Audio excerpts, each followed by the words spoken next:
Bonjour, bonsoir chers amis et bienvenue à notre entretien numéro 45. Et là, aujourd'hui, je vous invite à prioriser la sagesse sur l'orgueil, car la sagesse et la vie sont des amis, et de même que l'orgueil et la mort sont aussi de très bons amis. Une personne qui est sage est une personne qui a une bonne conduite. Elle vit sa vie avec modération. Elle est mûrie. Elle a une juste connaissance des choses. Là, cette personne-là a une connaissance naturelle ou acquise des choses. Et vous savez que le don, c'est un don, le don de sagesse. L'un des 7 dons du Saint-Esprit. Attention là, il y a des gens qui peuvent me dire moi je ne trouve pas ça de façon concrète, de façon textuelle dans la Bible. Mais laissez-moi vous dire une chose, ces dons se trouvent dans la Bible de façon très éparpillée, très dispersée, très répandue, mais ils ont été formalisés par la réflexion d'un grand théologien du XIIIe siècle qui s'appelle Thomas d'Aquin.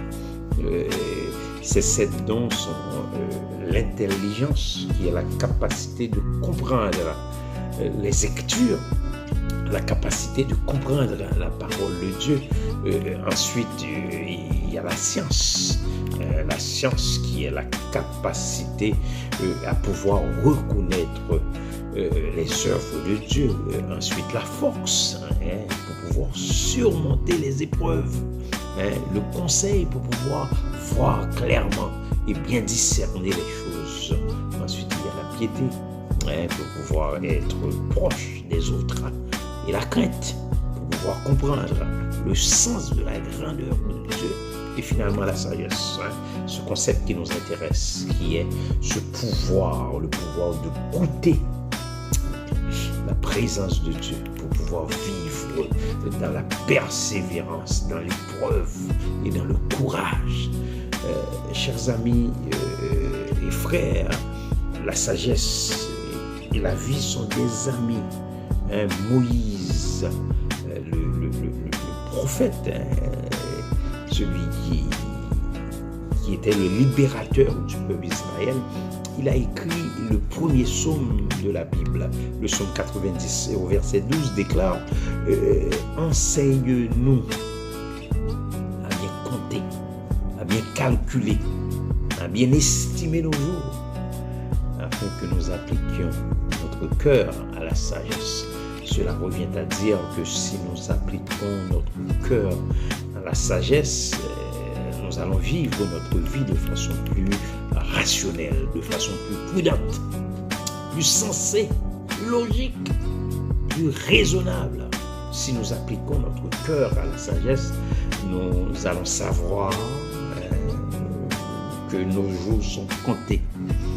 Ces jours sont calculés.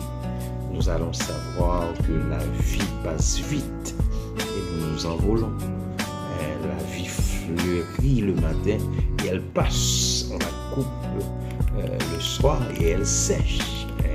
Si nous appliquons notre cœur à la sagesse, nous serons beaucoup plus compatissants, c'est-à-dire lents à la colère, riches en bonté envers les autres.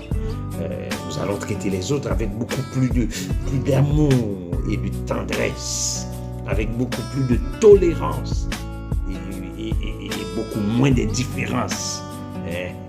Chers amis, la sagesse et la vie sont liées ensemble. Comme je vous dis, elles sont des amis.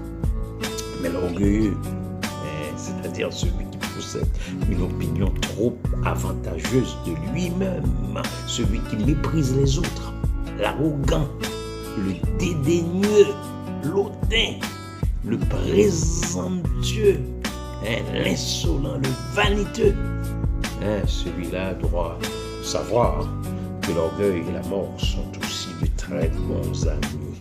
Ils sont intimement liés. L'orgueilleux est pareil à celui qui est ivre et arrogant. Il ne demeure pas tranquille. Il élargit sa bouche comme le séjour des morts. Comme a dit Habakkuk. Il est insatiable comme la mort. En s'inclinant vers la sagesse, chers amis, on choisit de vivre et de bien vivre sa vie. On choisit Jésus comme notre pilote. Pourtant, en s'inclinant vers l'orgueil, on choisit la mort et le désespoir, la sagesse, la vie et l'orgueil et la mort. Clébert Jean-Charles vous a parlé. Au revoir et à bientôt.